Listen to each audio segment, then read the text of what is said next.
Pemirsa, salah satu tenaga kerja Indonesia asal Sulawesi yang kabur dari Malaysia melalui jalur tikus masuk ke desa Sungai Pisau, Kecamatan Ketungau Hulu, wilayah perbatasan Indonesia-Malaysia, membuat warga sekitar resah. Pasalnya, warga menilai tenaga kerja Indonesia tersebut sudah terpapar COVID-19, sehingga sempat mendapat pengusiran dari warga.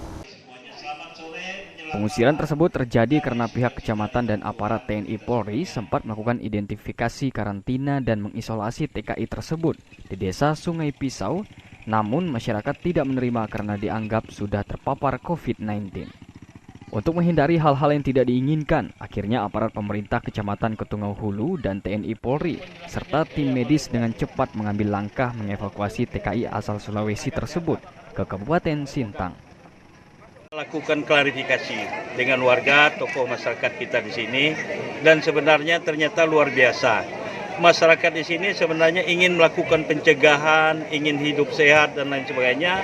Oleh karena keterbatasan pengetahuan mereka, kurangnya penyuluhan dari kita kepada mereka dalam rangka penanganan ini, sehingga mereka beranggapan bahwa setiap ada orang yang masuk ke sini, mereka sudah terdampak. Ya, kayak begitu dia.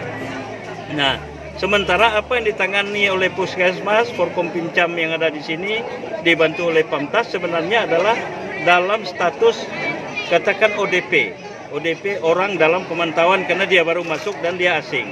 Setelah lakukan identifikasi, mereka lakukan isolasi di sini, kita karantina di sini, tetapi oleh warga dikiranya penyakit ini mampu menyebarkan wabah ini sampai masuk ke seluruh desa pusat kecamatan ini, sehingga mereka minta dibawakan ke Sintang. Saya sempat berusaha untuk mengusulkan, ya, mungkin perlu ada format khusus, tentunya dalam kerangka penanganan COVID-19 ini. Format khusus setidaknya begini, di perbatasan-perbatasan akan kita bentuk kantong-kantong atau penampungan-penampungan sementara. Bagaimana kita langkah awal untuk menangani tenaga kerja Indonesia yang kembali ke Indonesia. Hanya bisa menyampaikan kepada pemerintah supaya pemerintah melakukan satu tindakan yang lebih agresif, ya, terutama TKI yang ilegal. Ini memang TKI ilegal bukan hanya orang dari pulau lain, tapi kita di daerah perbatasan semuanya ilegal yang ada di Malaysia. Nah, itu kita harus selamatkan. Dan semua warga negara Indonesia, dia ilegal maupun legal, memang harus kita selamatkan. Karena mereka di sana diusir. Jangan pula kita juga lalu mengusir. Nah, saya pikir ini yang harus kita lakukan. Kita bersama-sama, bahu-membahu. Tadi ada arahan dari Pak Wakil Bupati, dari pemerintah.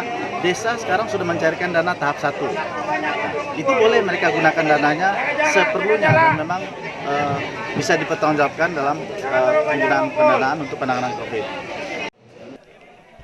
Heri menambahkan TKI ilegal yang pulang dari jalur perbatasan harus tetap diselamatkan karena mereka juga warga Indonesia yang sudah diusir dari Malaysia. Dari Kabupaten Sintang, Kalimantan Barat, Gusti Edi, iNews melaporkan.